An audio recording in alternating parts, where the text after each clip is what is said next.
Sampurasun sadayana, kembali lagi di channel FPL Cisun. Seperti janji gua sebelumnya bahwa kali ini gua akan kasih rekomendasi tim untuk wildcard di game week yang ke-9 ini. Dan juga beberapa pertimbangan mengapa gua mengambil pemain itu.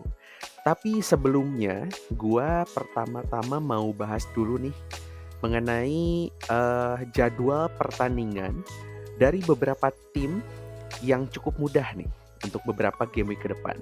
Jadi gua akan bahas sekitar 7 tim yang memiliki jadwal termudah dari game week 9 sampai ke game week ke-16. Yuk kita simak dulu guys.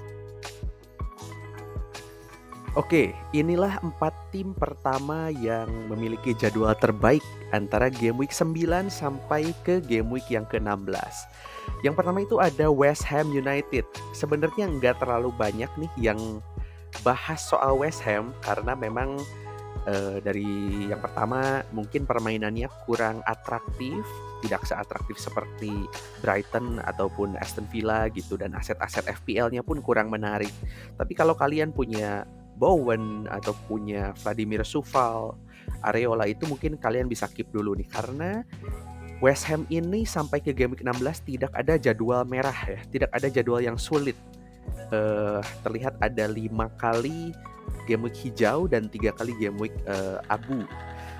Untuk Liverpool juga game week 9 dan game week 9 sampai ke game week 16 terlihat lawannya cukup mudah. Hanya terdapat satu lawan sulit di game week yang ke-13 menghadapi Manchester City. Memang ini jadwal yang cukup sulit, tapi jika kalian memiliki Salah ataupun Darwin Núñez gitu ya, menurut gue ini waktu yang tepat karena ya Liverpool sedang on form, sedang dalam kondisi yang cukup baik, di mana mereka juga nggak menutup kemungkinan lawan City bisa mencetak gol gitu kan. Lalu ada Arsenal juga masih cukup baik nih setelah kemarin menghadapi beberapa rentetan pertandingan yang cukup sulit ya. Meskipun di game ke-9 ini akan menghadapi Chelsea di kandangnya Chelsea di Stamford Bridge, tapi kedepannya terlihat cukup baik, sehingga kalau kalian punya aset Arsenal seperti Saka, Odegaard ataupun Gabriel gitu ya, kalian bisa keep juga nih guys. Nah, yang menarik adalah Brighton, di mana Brighton ini nggak banyak orang yang mempertimbangkan aset-aset Brighton sekarang. Bahkan ada yang udah jual-jualin juga nih. Sebelumnya juga, gue pribadi punya Estupinan dan Mitoma, tapi sekarang sih udah nggak ada semua di tim gue. Nah, apakah tim aset-aset Brighton ini worth it nih ketika kita melakukan wildcard di game week ke-9 ini? Memang terlihat dia akan menghadapi City away di game week yang ke-9. Tentu saja itu jadwal yang sangat sulit untuk Brighton, tapi lihatlah ke depannya, mulai dari game week ke-10 itu jadwalnya menurut gua sih cukup menarik nih kalau kalian punya Mitoma gitu di game week ke-10 sampai ke-16. Di mana Brighton juga berpotensi bikin banyak gol, dan kemungkinan juga gua akan mempertimbangkan aset-aset Brighton sih ke depannya. Selanjutnya adalah Newcastle, Spurs, dan juga Aston Villa. Gua ingin menyoroti 3 tim ini secara bersamaan karena ketiganya menurut gua ya memiliki kemiripan nih guys. Jadi kita perlu memisahkan antara game week 9 sampai 12 dan juga 13 sampai 16. Nah, jika kita lihat ketiganya memiliki jadwal pertandingan yang sangat baik dari game week 9 sampai game week 12. Lawan-lawannya sangat mudah ya.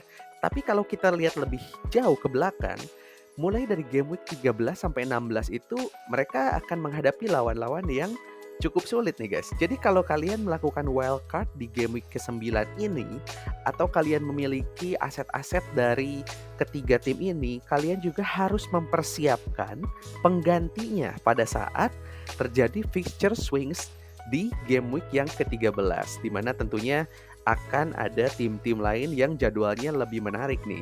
Terutama ya kita tahu sendiri bahwa Tottenham lagi on form, dan juga kita banyak yang memiliki 2 sampai 3 aset Tottenham bahkan gitu ya.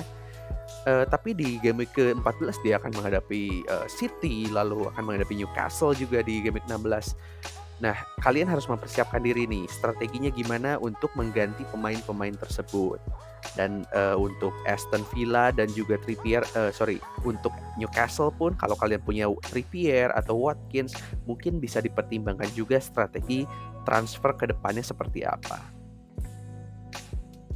Oke, langsung aja sekarang kita masuk ke tim wildcard di game week yang ke-9. Ini template yang menurut gue cukup solid sih guys, dan juga gue mempertimbangkan untuk melakukan wildcard di game week yang ke-9 ini. Untuk alasan-alasannya gue sudah sampaikan di video gue sebelumnya. Untuk posisi kiper gue akan menggunakan Matt Turner yang menghadapi Luton di kandang sendiri. Mudah-mudahan dia bisa mencetak clean sheet.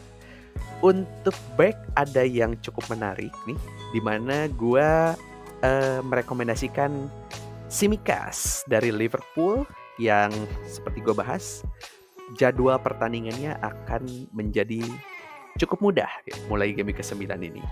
Kenapa Tsimikas gitu ya? Alasannya karena dikabarkan Andy Robertson itu mengalami cedera bahu pada saat international break kemarin, dan diperkirakan akan absen cukup lama nih, sekitar 10 minggu. Apalagi dikabarkan tampaknya Andy Robertson harus menjalani operasi, sehingga tentu saja tidak akan kembali dengan cepat. Nah, pengganti natural di posisi back kirinya Liverpool adalah Kostas Tsimikas. Hanya satu.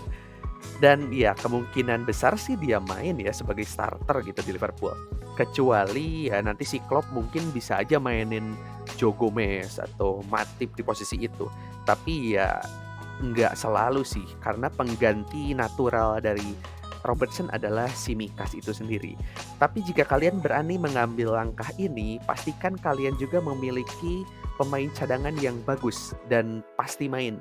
Dimana di sini gue merekomendasikan Gabriel dari Arsenal, dimana memang game week ke-9 lawannya cukup sulit, lawan Chelsea, tapi di game week ke-10 lawan Sheffield, dan mulai game week 12 dan seterusnya pertandingannya akan menjadi lebih mudah.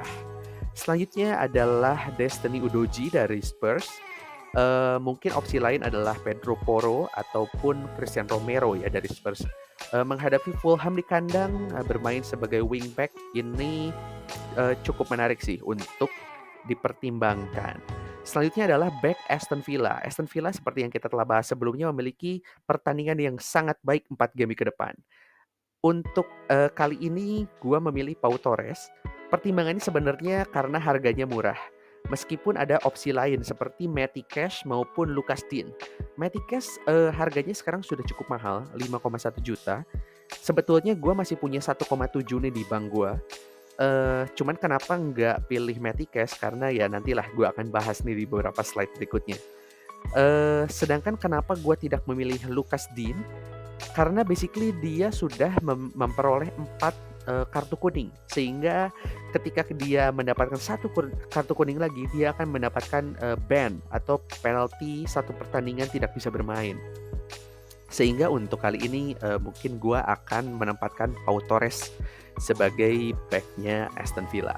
Untuk posisi cadangan, kiper gue masih percaya Areola dari West Ham, karena beberapa game ke depan juga mungkin dia yang akan menjadi pilihan utama. Lalu Cameron Archer dari Sheffield, dan juga Charlie Taylor, back yang sangat murah 3,9 juta dari Burnley. Oke, selanjutnya adalah pemain tengah.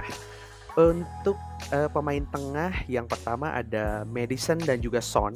Duet Spurs ini sepertinya masih menjadi pilihan gue nih di game week yang ke-9 ini, karena mereka akan menghadapi Fulham di kandang sendiri yang memiliki pertahanan yang tidak terlalu baik. Son juga bermain di posisi number 9 sebagai striker, sangat subur mencetak banyak gol. Maddison juga sudah tidak diragukan lagi, musim ini dia tampil sangat baik. Lalu untuk midfielder yang ketiga adalah Diaby-nya Aston Villa, yang bermain selalu tampil impresif, selalu berbahaya di depan gawang, meskipun dia ada miss beberapa big chance. Dan kedepannya gue harap sih dia masih menjadi pilihan utama di Aston Villa, apalagi game ke-9 sampai 12 memiliki jadwal pertandingan yang sangat baik. Lalu opsi berikutnya adalah Anthony Gordon dari Newcastle. Ini pemain tengah yang cukup murah, 5,6 juta saja, namun menjadi pilihan utama di sayap kirinya Newcastle karena Harvey Barnes sedang cedera panjang, kurang lebih sekitar 2 bulan lagi mungkin baru bisa kembali, sehingga Anthony Gordon menurut gua dia akan tetap menjadi pilihan utama bagi Eddie Howe. Mungkin pilihan lain di harga kisaran Anthony Gordon ada Pedro Neto-nya Wolves dan juga James Ward-Prowse-nya dari West Ham. Ya kalian bisa mempertimbangkan lah mana menurut kalian yang lebih baik, guys. Dan selanjutnya The King ya, yaitu Mo Salah dari Liverpool, dimana kalau tidak menggunakan wildcard gue akan sulit sekali memasukkan Mo Salah di tim gue karena harganya yang mahal. Karena wildcard, jadi gue dengan mudahnya bisa memasukkan Mo Salah di tim gue yang akan menghadapi Everton di kandang sendiri. Tentu ini akan menjadi pertandingan yang sangat seru dan kita ya gue sih sebagai fans Everton berharap Liverpool kalah gitu ya. Tapi ya dari sisi FPL mau gimana lagi gitu guys. Ya mungkin kalian kalau ada komen nih guys, rekomendasi pemain tengah yang menurut kalian boleh dicoba, silahkan komen di kolom komentar. Oke, untuk pilihan pemain depan sebenarnya tidak terlalu banyak ya, cukup terbatas. Otomatis udah pasti Haaland masih di squad gua dan kemungkinan akan menjadi kapten gua di game week yang ke-9 karena menghadapi Brighton di kandang sendiri, di mana kita ketahui Brighton ini pertahanannya menurut gua sangat buruk sehingga kemungkinan Haaland mencetak gol ini sangat besar. Dan juga Julian Alvarez, gua sih sebetulnya masih galau nih guys. Kalian tolong bantu gua juga nih. Pilih mana antara Julian Alvarez atau Oli Watkins-nya Aston Villa. Karena dari sisi dana cadangan, gua masih punya tuh 1,7 di bank, sehingga gua bisa melakukan langsung pergantian ke Oli Watkins. Duitnya masih cukup. Cuman gua masih bingung sih, masih penuh pertimbangan. Apakah worth it memasukkan Oli Watkins untuk Julian Alvarez yang menghadapi Brighton di game week ini? Mungkin juga gue bisa dengan dana yang ada ya, mungkin gue bisa mengupgrade back gue seperti Udogie ke Trippier misalnya, atau ya opsi-opsi lain lah seperti memasukkan James Ward-Prowse juga menggantikan Gordon, ataupun mungkin gue masukin Bowen menggantikan dia, masih bisa lah, masih bisa berubah, sangat fleksibel. Oleh karena itu gue masih menyisakan dana cadangan 1,7 juta. Untuk posisi kapten gue tetap pilih Haaland di game ini dengan wakil kaptennya Salah. Ini juga masih menjadi dilema bagi gue. Gimana menurut kalian? Apakah Salah lebih diuntungkan untuk menjadi kapten di game week yang ke-9 ini? Yuk kita bahas sama-sama di kolom komentar guys. Oke, mungkin sekian aja guys video kita kali ini. Semoga kita yang mengaktifkan wildcard di game week ke-9 ini berhasil dan mendapatkan poin yang memuaskan. Jangan lupa untuk subscribe channel ini dan memberikan like, support terus juga channel ini sampai musim berakhir. Hatur nuhun.